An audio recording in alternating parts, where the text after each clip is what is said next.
만약 당신의 인생이 한 편의 영화라면 어떤 이야기일까요? 가슴 뛰는 모험, 성장과 도전이 가득한 인생, 아니면 하루하루 같은 장면이 반복되는 다큐멘터리. 우리는 수많은 순간 해볼까 고민합니다. 그런데 이상하게도 정작 중요한 순간이 오면 우리는 그냥 포기하고 넘어갑니다. 좋아하는 사람에게 고백할까?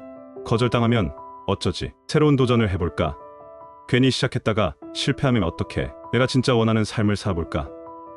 지금은 때가 아닌 것 같아. 그러다 어느 날 문득 시간이 흘렀음을 깨닫습니다. 그리고 그때 우리의 입에서 나오는 말은 같습니다. 젠장, 해보기라도 할 걸. 하지만 반대로 어떤 사람들은 이렇게 말합니다. 세상에 내가 그런 짓도 했다고. 도대체 이 차이는 어디에서 오는 걸까요? 왜 어떤 사람은 끝없이 망설이고 어떤 사람은 과감하게 도전하며 살아갈까요? 오늘 우리는 그 답을 찾을 겁니다. 이것은 단순한 동기부여 영상이 아닙니다. 심리학, 철학, 그리고 실제 행동, 전략을 통해 당신이 후회 없는 삶을 살 수 있는 방법을 알려드리겠습니다. 우리는 늘 선택의 순간을 맞이합니다. 새로운 도전을 해볼까? 좋아하는 사람에게 고백할까? 하고 싶은 일을 시작해볼까? 그런데 이상하게도 대부분의 경우 우리는 그냥 포기합니다. 왜일까요? 여기에는 단순한 성격 차이가 아니라 우리 뇌가 본능적으로 작동하는 심리적 장벽이 숨어 있습니다. 오늘은 그 중에서도 가장 강력한 두 가지를 이야기해 보겠습니다. 1. 손실, 회피 편향. 실패를 두 배로 두려워하는 뇌. 심리학자 데니얼 카너먼, 데니얼 카흐넨과 아모스 트버스키에머스 트웨어스케는 연구를 통해 밝혔습니다. 사람들은 무언가를 얻는 기쁨보다 잃는 고통을 두 배 더 강하게 느낀다. 예를 들어볼까요? 친구에게 돈을 빌려줬는데 갚지 않을까 봐 불안했던 적이 있나요? 시험을 망칠까 봐 아예 도전조차 하지 않은 적은요? 좋아하는 사람에게 고백하고 싶었지만 거절당할까 봐 입을 닫아버린 적은요? 이게 바로 손실 회피 편향입니다. 우리의 뇌는 만약 실패하면 이라는 공포를 과장해서 해석합니다. 사실 도전해서 실패한다고 해서 세상이 무너지는 것도 아닌데도요. 결국 우리 뇌는 이렇게 결론을 내립니다. 그냥 안 하는 게 더 낫겠어. 이 현상, 유지 편향 변화보다 익숙한 것이 편한 이유. 손실 회피 편향이 실패가 두렵기 때문이라면 현상 유지 편향은 그냥 지금이 편하기 때문입니다. 인간의 뇌는 변화를 싫어합니다. 이건 원시 시대부터 생존을 위해 자리 잡은 본능입니다. 새로운 직업에 도전할까? 지금 회사가 만족스럽진 않지만 익숙하잖아. 이직했다가 더 나빠지면 어쩌지? 운동을 시작할까? 아, 이번 주는 좀 바빠서 다음 주부터 해야겠다. 유튜브를 시작할까?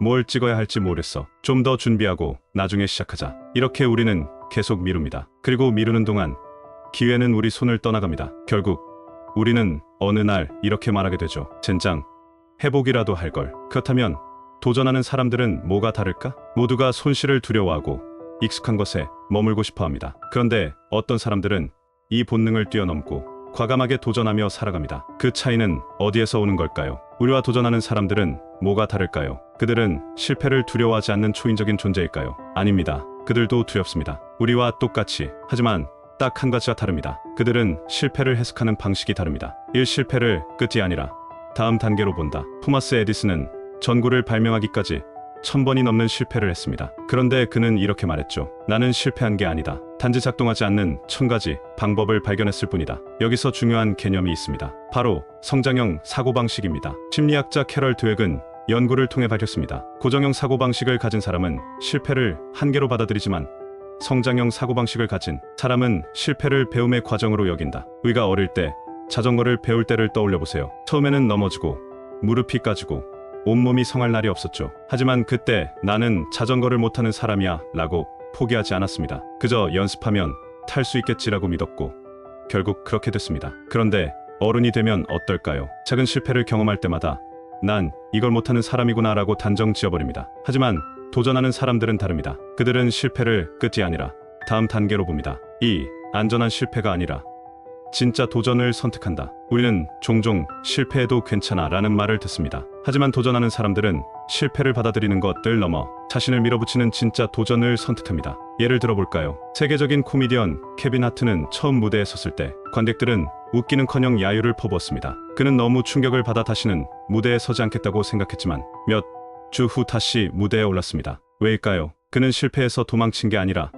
더 강한 도전을 선택했기 때문입니다. 도전하는 사람들은 안전한 실패가 아니라 진짜 도전을 합니다. 이 차이가 결국 그들을 특별한 존재로 만듭니다. 이제 우리는 어떻게 도전하는 사람이 될 수 있을까? 이제 중요한 질문이 남았습니다. 우리도 이런 사고방식을 가질 수 있을까? 정답은 YES입니다. 그리고 그 방법을 지금 알려드리겠습니다. 도전하는 사람들은 단순히 난 용감해져야지 라고 생각하는 것이 아닙니다. 그들은 구체적인 전략을 사용합니다. 지금부터 당신도 당장 따라 할 수 있는 3가지 전략을 알려드리겠습니다. 이건 단순한 이론이 아닙니다. 직접 실천하면 당신의 삶이 바뀔 수 있습니다. 1. 5초 법칙. 생각이 핑계를 만들기 전에 움직여라. 심리학자들은 공통적으로 말합니다. 우리의 뇌는 5초 안에 핑계거리를 찾아낸다. 헬스장에 가려고 했지만 내일부터 가자. 연락하려다가 나중에 해야지. 새로운 기회를 발견했지만 지금은 때가 아니야. 이렇게 생각한 적이 있나요? 바로 뇌가 본능적으로 망설임을 만들어내는 순간입니다. 이걸 깨는 방법이 있습니다. 바로 멜 로빈스가 제안한 5초 법칙입니다. 해야 할 일이 떠오르면 5초 안에 움직인다. 실천 미션. 망설였던 일이 있나요? 지금 5초 안에 첫 번째 행동을 하세요. 이 최악의 시나리오 상상법, 두려움을 없애는 스토아 철학 전략. 우리는 종종 이거 잘못되면 어떡하지? 라고 고민합니다. 이럴 때 사용할 수 있는 방법이 있습니다. 바로 스토아 철학자 세네카가 말한 최악의 시나리오 상상법입니다. 이 일이 망했을 때 진짜 최악의 상황이 뭐지? 고백을 망설이고 있다면 거절당하는 걸 떠올려 본다. 그런데 그게 그렇게 큰일일까? 이직이 두렵다면 최악의 경우 취업자가 된다. 하지만 다른 직업을 찾을 수도 있지 않을까? 실천 미션. 지금 망설이는 일이 있다면 최악의 시나리오를 적어보세요. 3. 하루 1% 성장법. 완벽하지 않아도 괜찮다. 완벽한 타이밍을 기다리지 마라. 하루 1%라도 앞으로 나아가라. 제임스 클리어의 1% 성장 법칙에 따르면 오늘 1%만 성장하면 1년 뒤 당신은 37배 더 나아진 사람이 된다. 실천 미션. 지금 당신이 이루고 싶은 목표를 떠올려 보세요. 그리고 오늘 딱 1%만 해볼 것을 지금 실행하세요. 지금 당신의 인생을 상상해 보세요. 10년 후 당신은 과거를 돌아보며 어떤 말을 하게 될까요? 젠장, 회복이라도 할 걸.